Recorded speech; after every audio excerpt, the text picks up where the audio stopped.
Salam hormat untuk semua saudaraku.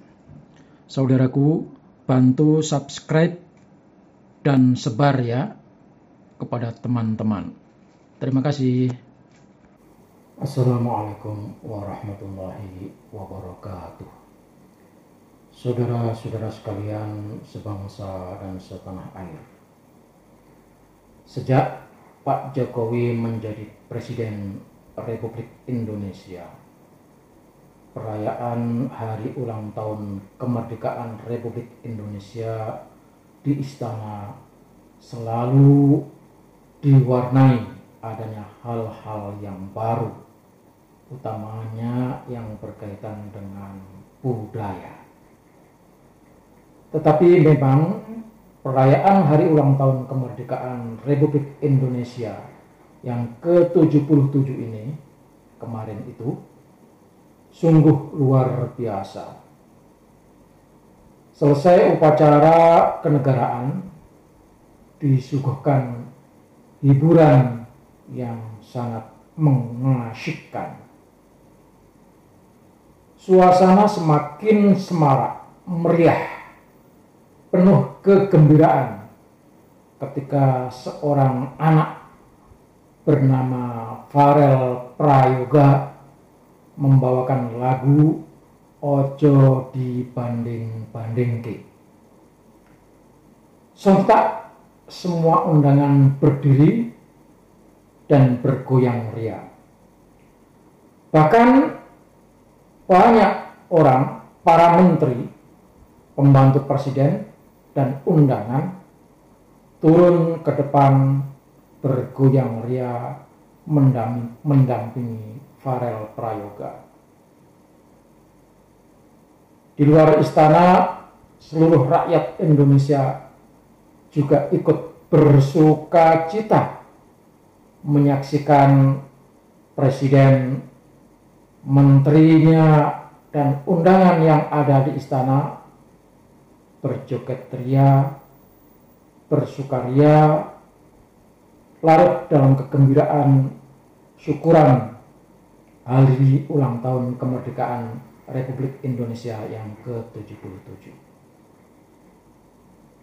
Rupanya ada 3 kelompok orang yang nyinyir dan tidak bisa ikut bersuka cita, tidak bisa ikut bergembira ria, dan tentunya tidak menikmati hiburan yang disuguhkan dalam rangka mensyukuri kemerdekaan Republik Indonesia yang ke-77 ini.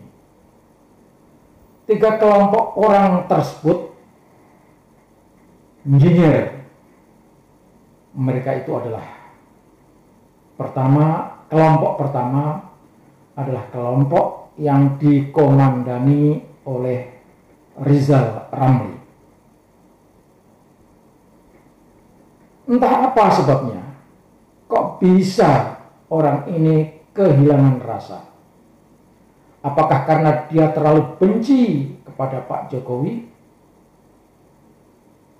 Kalau benci, ya bencilah, silahkan membenci sendiri. Tapi masa iya orang semacam Rizal Ramli ini membenci Pak Jokowi, ngajak orang untuk membenci? Kenapa dia nyinyir pada Pak Jokowi di saat semua rakyat bersukaria bersama presidennya di halaman istana? Kenapa dia berduka saat semua rakyat Indonesia bergembira ria mensyukuri hari ulang tahun kemerdekaan Republik Indonesia? Rasanya hanya dia dan Tuhan yang paling tahu apa yang ada di dalam pikirannya. Kelompok yang kedua yaitu kelompok yang dikomandani oleh Dr. T. Fauzia, di dunia media sosial dikenal Dr. Tifa.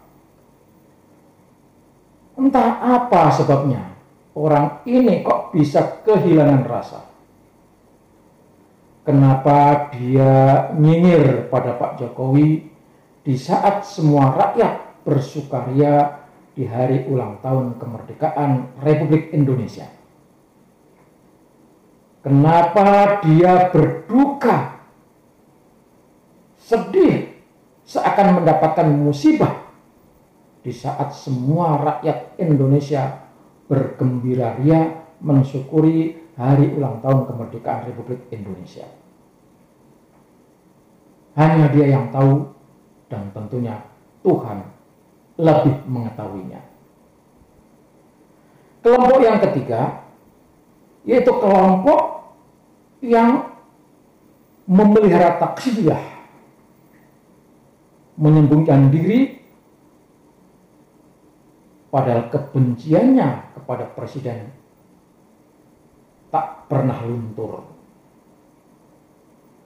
Kelompok ini sudah terkunci hatinya, terkunci pendengarannya, dan terkunci penglihatannya.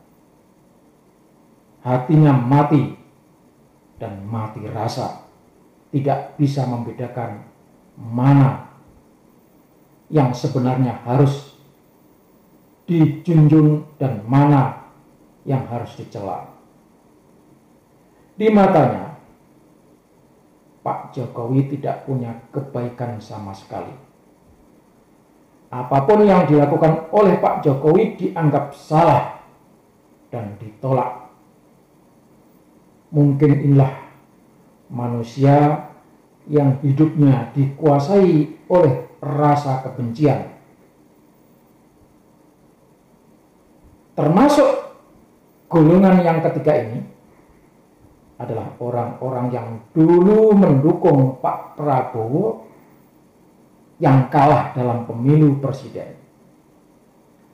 Sampai sekarang kebencian mereka tak pernah luntur, bahkan tetap dipelihara untuk bekal pemilu tahun 2024 nanti.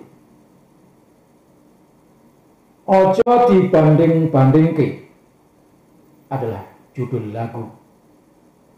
Kalau kita ambil maknanya, berarti mempersonifikasikan adanya rakyat yang mencintai Pak Jokowi.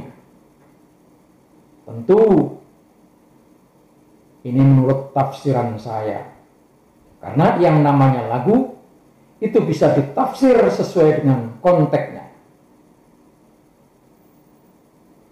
Termasuk para menteri, pembantunya yang cinta kepada Pak Jokowi, mendukung Pak Jokowi, bekerja dengan Pak Jokowi, tetapi kadang tidak sesuai dengan ekspektasi Pak Jokowi. Apa kata lagu itu? Wong kok ngene kok dibanding-bandingke. Sayang-sayangke ya mesti kalah. Tak oya-o aku ya ora mampu. Mung sak kuatku mencintaimu. Ku berharap engkau mengerti, di hati ini hanya ada Pak Jokowi. Orang seperti saya, rakyat, menteri, dan orang-orang yang mendukung apa yang dilakukan oleh Pak Jokowi adalah orang yang tidak mampu, tidak sesuai dengan ekspektasi Pak Jokowi. Kita berharap Pak Jokowi tidak menyia-nyiakan apa yang bisa dilakukan oleh pembantu-pembantunya. Sebab hanya sampai di situ kemampuannya. Hanya situlah kekuatan dan kebisaannya. Maka sebagai rakyat kami tidak bisa berbuat apa-apa. Kami berharap Pak Jokowi mengerti bahwa hanya di hati ini ada Pak Jokowi. Di sisi lain, memang Pak Jokowi tidak bisa dibanding-bandingkan dengan yang lain. Pak Jokowi hidup merakyat. Pak Jokowi berbudi luhur. Pak Jokowi tulus dalam berkhidmat. Pak Jokowi ada di hati rakyat. Pak Jokowi punya prinsip dan punya kemandirian. Pak Jokowi punya keberanian.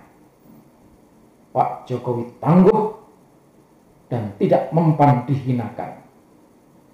Pak Jokowi kuat, fleksibel, dan sangat toleran. Pak Jokowi tulus, sepi ing pamrih, rame ing gawe. Pak Jokowi visioner dan mengubah zona nyaman. Maka jangan banding-bandingkan Pak Jokowi dengan yang lain, karena yang lain memang tidak bandingannya Pak Jokowi. Apalagi kalau dibandingkan dengan Pak SBY. Pak Jokowi hanya satu, dekat di hati rakyat dan tidak berjarak dengan rakyat. Assalamualaikum.